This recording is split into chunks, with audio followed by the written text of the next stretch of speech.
Hello, I'm going to be speaking to David Mindel, composer of over 200 songs. He's also written TV themes, adverts, also written a musical, and he's also written film soundtracks. He's also written for the United Kingdom at the Eurovision Song Contest, most recently in 2015 with the song Still in Love with You. It's a captivating interview. David talks about online trolls, his hate of streaming, and the UK at Eurovision in general.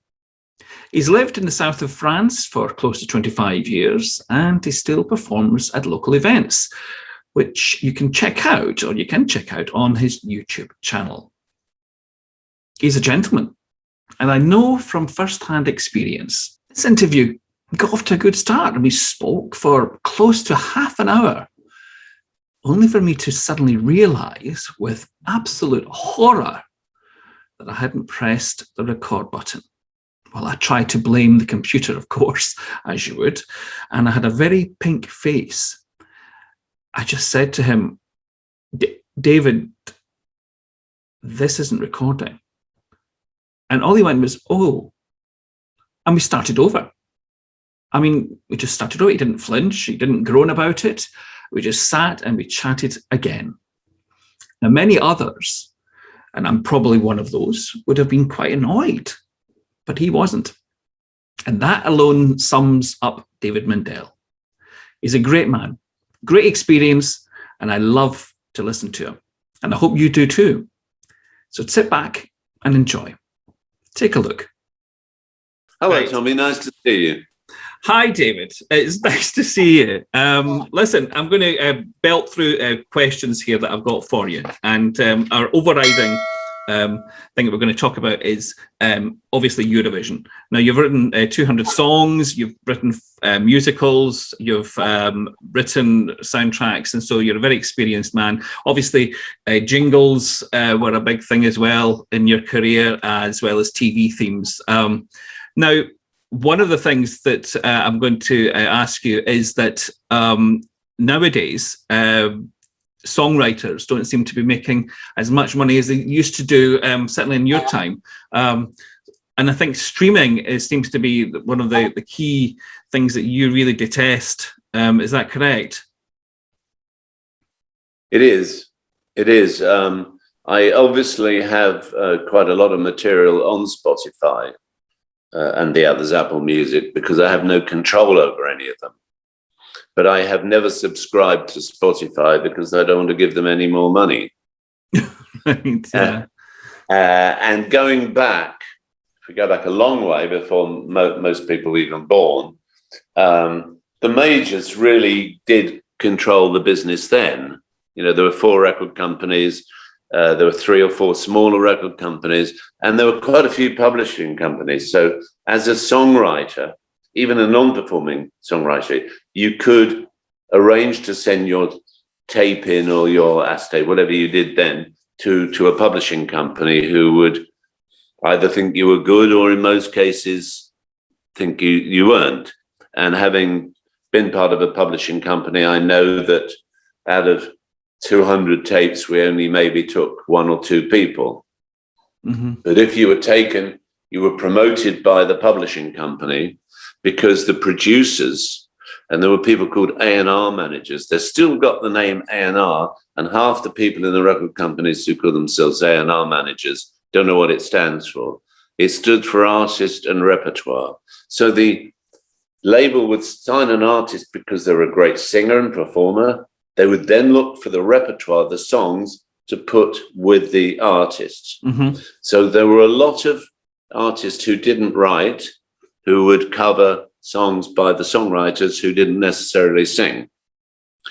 That happens now, but then the record company will insist that their new artist will sit in with some successful writers, maybe come up with a word or 2 and get half the song.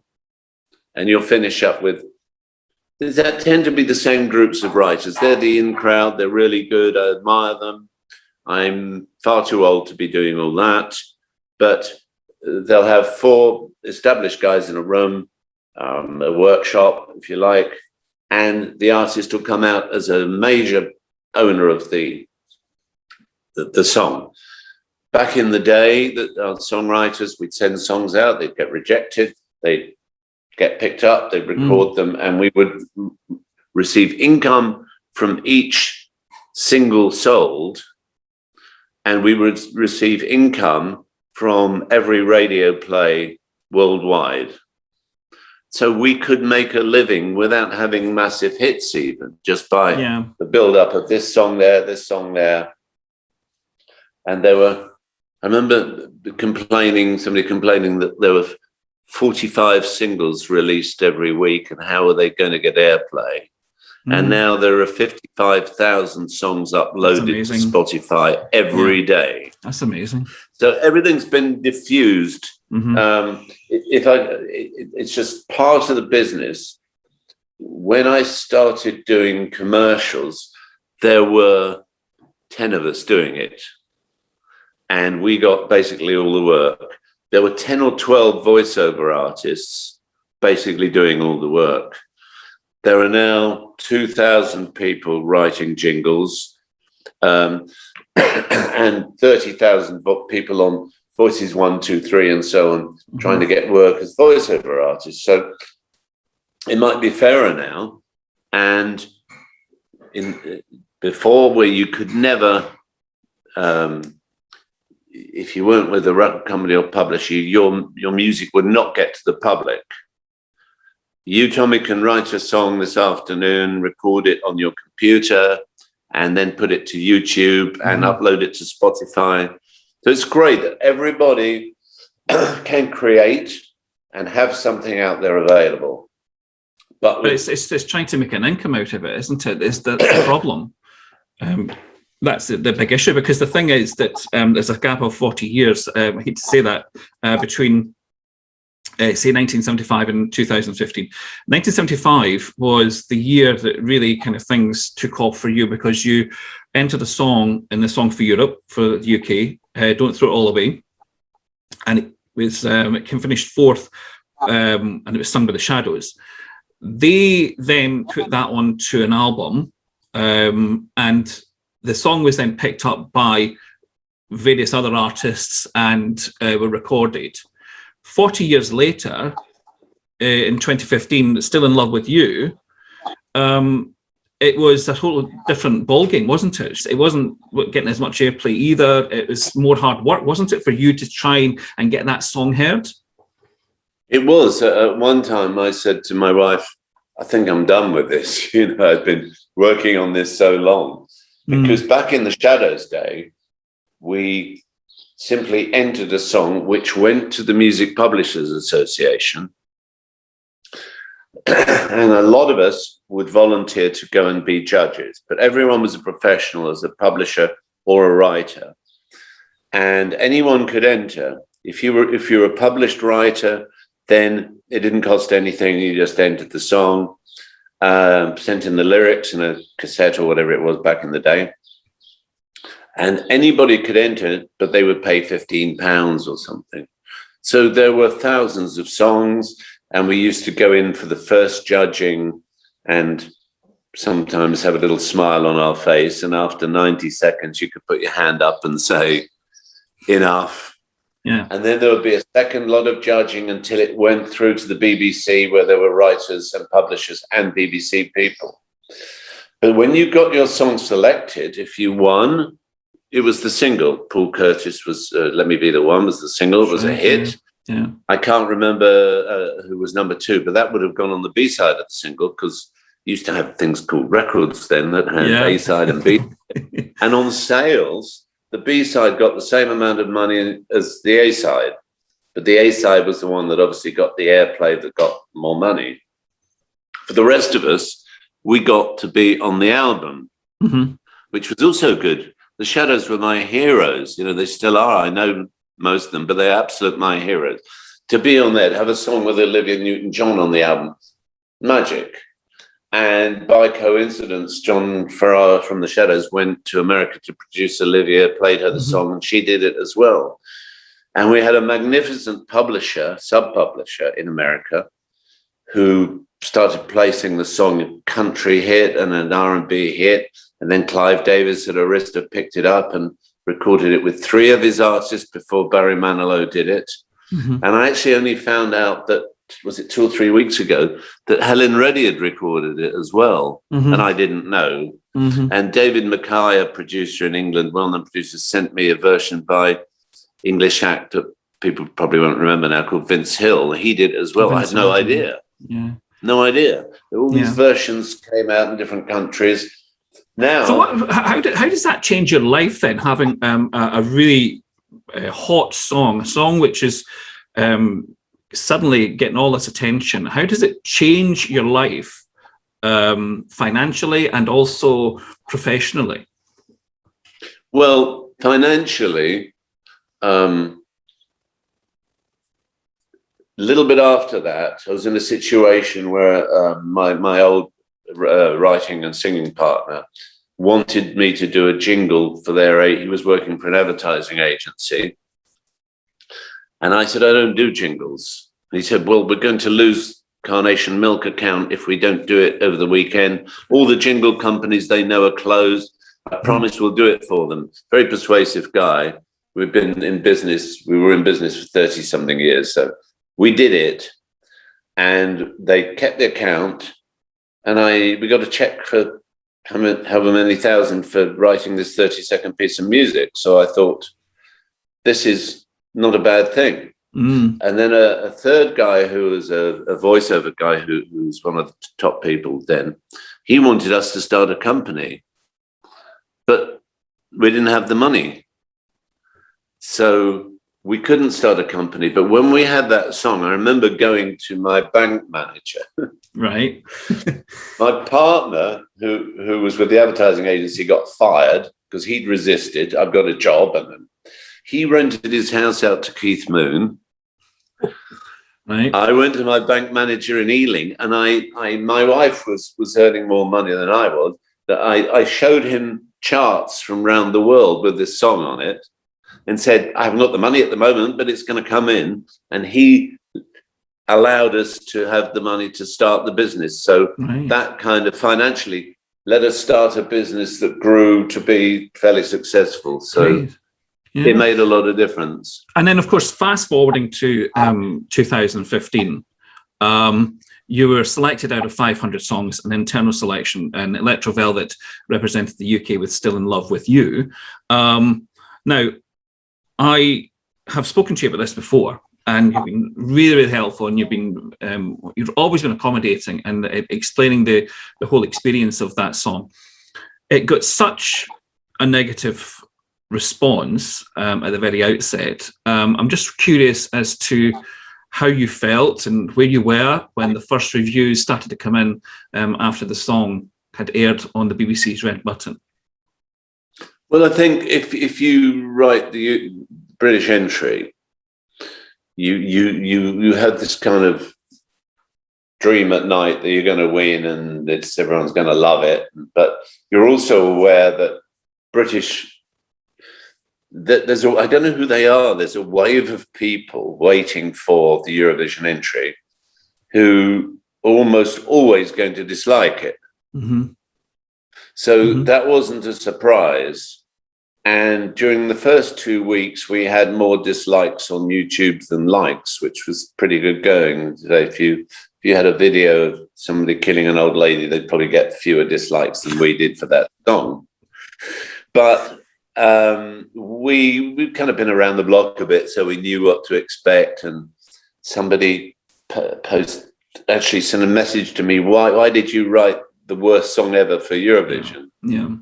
And I said, well, I sat down and I wrote the worst thing I could think of, and I sent it to Adrian Bax White to help make it worse.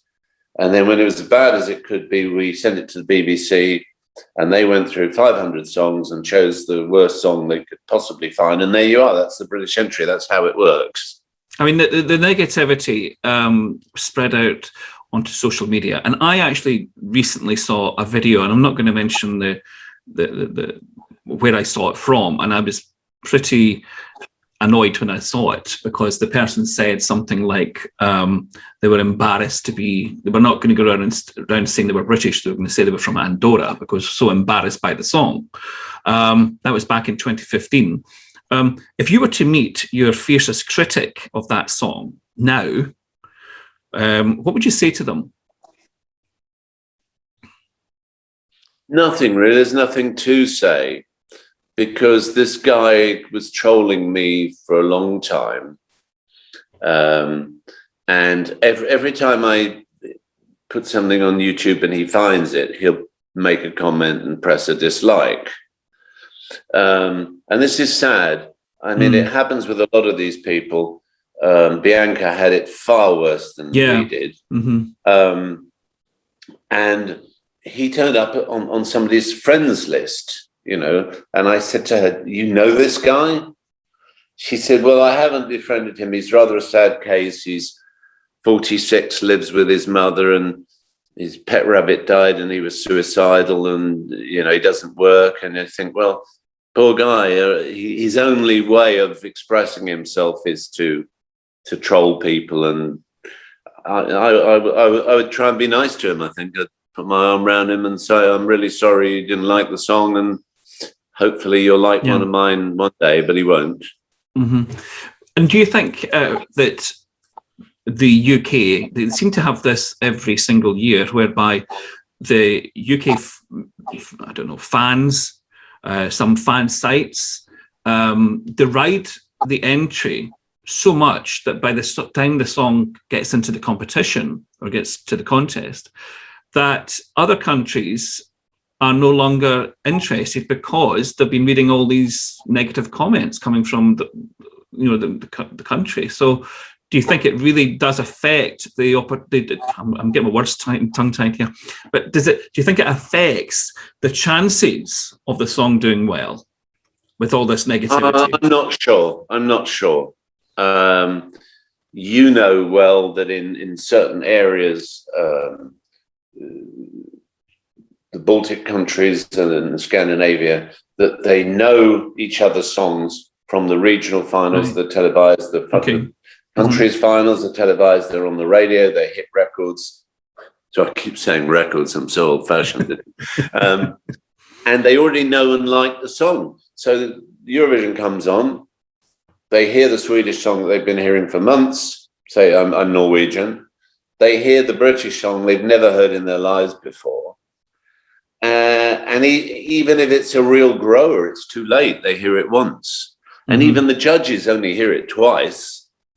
Yeah. So it's very, very difficult. It would have to be a complete new. I don't think we can get the enthusiasm back for Eurovision that we had. Okay. And obviously, it's been mentioned a lot, but Terry Wogan was fabulous, but he upset a lot of people in a lot of countries by the comments on people's clothes and voices and songs and everything else that didn't endear the UK. But that's not to say that if we had a fabulous instant song and the BBC promoted it properly throughout Europe, that it couldn't win. I still believe the UK could win. But I'd like to go back to the old system of everyone being able to enter a song and going through lots of panels of publishers and writers like we used to, until the song is picked by panel of publishers, as it used to be, writers and the BBC producers. Now, I was lucky enough to be at the final selection at the BBC, and I went because the chances of getting a free lunch and wine at Television Centre were very remote, so it's not a thing you turn down. And Gina G, just a little bit, came on. Oh, right. I said, well, we can have lunch now, that's the winner, you know. And I honestly thought that was a really worthy winner of the final. Wasn't Simon Cowell involved in the sort of late 90s with the selection of the UK song? Were you in touch with him at all? No. I had a big period of not being involved with Eurovision. I'd had 6th, 4th, 5th, and equal second, which is the worst thing you want to do, is to have two songs that tie for second. Because in those days, because you know, when they started saying you've got to enter the act as well, that meant that not only did you enter the song, you had to have an act, you had to dress them, you had to choreograph them, you had to pay. It cost money to enter the song. So, that, with regards to the actual 2015, if you had written that song for Moldova, for any other country, Electro Velvet song that is, do you think it would have done much better? I think it could have done better, yes, but I can't say it would have done very well, because you know, it was described as a Marmite song. You either love it or hate it. I think it was like a song from a musical, because that's how it is remembered by me. That's how it looked staged. I definitely remember thinking to myself, that was the year of Måns Zelmerlöw, and it could have done with and I think you've mentioned this yourself, CGI, a sort of LED screens and all that. That would have been fantastic. It's what we wanted. Yeah, I remember going with the BBC crowd to the semi-final when he performed that, and we all said, "Oh dear." It was such an obvious one. I thought was superb. The thing is though, the song was electro swing. Obviously this year Italy have won with a really heavy rock song, okay, and everybody's saying that's the way forward for the UK. But I don't think that any song in any genre would win over Eurovision fans in this country. I think it doesn't matter what you put up. You could put up Adele, and they would criticize over saying it's not one of our best songs. It doesn't matter. No, they would. You're absolutely right. But if you had, I hear songs that people are writing now that are just superb, and if you had 500 entries, so there'd be more now, because people do say, I've got a really good song for Eurovision. How do I enter? I really don't know anymore. Nobody knows. When BBC handed it over to BMG, that limited the amount of possible entries and possible artists to people who are signed to BMG. It should be open to everybody. I would like to see the writer for the country absolutely be British, all of them. So you write for your own country.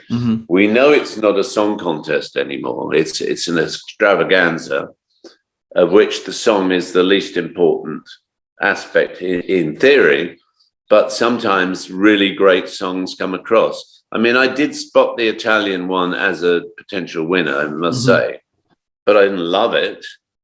But if you look back over the years, if you had all these writers, got a lot of talent, and the best song was picked, I think you could have an absolutely stonking song in there, you know, a winner, a standard. It could happen. But it isn't at the moment. And people are going to be upset by it. I wouldn't let the public vote on the UK entry. I would let the professional jury do it. Because I honestly believe that they have picked some shocking winners when there were some good songs in the contest. And the year of Olivia and Long Live Love, we had a song I still think is much stronger, and it got a lot of cover versions than Long Live Love. Paul Curtis is A Friend, Let Me Be the One. It was a hit. It did really well. But our song that came fourth has done far, far better globally than the song that won. And that's down to the public vote. And I know they have a vote in Eurovision, but there's also a professional jury, whatever that is. But I would not have I'm sorry, members of the public, I would not have you vote on best song. Well, I've got one last question. I'm going to set you, and it really kind of wraps everything up here, because it simply is it worth writing for Eurovision? Financially, emotionally, professionally? I think everybody wants to do it. All writers want to do it. If you look back over the years, just about every top writer has written for Eurovision. I mean, one year when we had a song, and there was Ben Finnan, who was Songwriter of the Year. There was Tony Macaulay, Roger Greenaway, Roger Cook. Elton John had an entry before he was famous. That's right, yeah. And Andrew Lloyd Webber. And yeah, I think everybody, even if they won't admit it, wants to do it. But it was always a very small 400 songs to get into the final 6 or final 8. But as far as when they started having individual artists, you entered the artist. If your song and artist was selected in the final 6 or 8, all the major record companies phoned you up to see if you would do a deal on that song. You got sub-publishers around the world phoning you up asking if the song was available, and then they would promote it and whatever. Obviously, they were hoping for the winner, but everyone always came out. In 2005, BBC approached some labels. We did. No one was interested. And I have a distributor, a little label that I use, and we put it out ourselves. But, you know, it was an album on the Eurovision album. It's been streamed 7 million times, I think Alex said. It's had 7 million views on YouTube, obviously had radio players as well. And I think that we just about broke even on it, apart from, if you count Alex and my bar bill in the hotel. But let me tell you, what was fabulous is the support we had there. The real Eurovision fans. We came down on the morning of the contest, and in the lobby was a group of people all dressed the same with Union Jacks, doing their own dance to the song. And that was absolutely amazing. That was really, we had a great trip, but we have to realize that the actual song isn't as important. And if you do get through with the UK entry, it's not going to make you a fortune, but it will give you something on your CV to. Yes, exactly. Stepping stone. David, I want to say thanks very much for doing this. I have to be honest, you've always been accommodating, really have. And I really do like to kind of hear all these stories that because you know a lot of famous people. I was going to say, if I was to grab your mobile phone, which names are going to jump out who are famous, because you've been in the business such a long time, you know, so it's always a pleasure to really tap into your experience. And I think Facebook, probably my Facebook friends, there are famous people, but on my phone, there's not many I speak to, you know, regularly. We don't use the phone a lot. I mean, I love Zoom. I love we do Skype. Some friends in America, and I'm playing at a gig tonight for the first time in 2 years.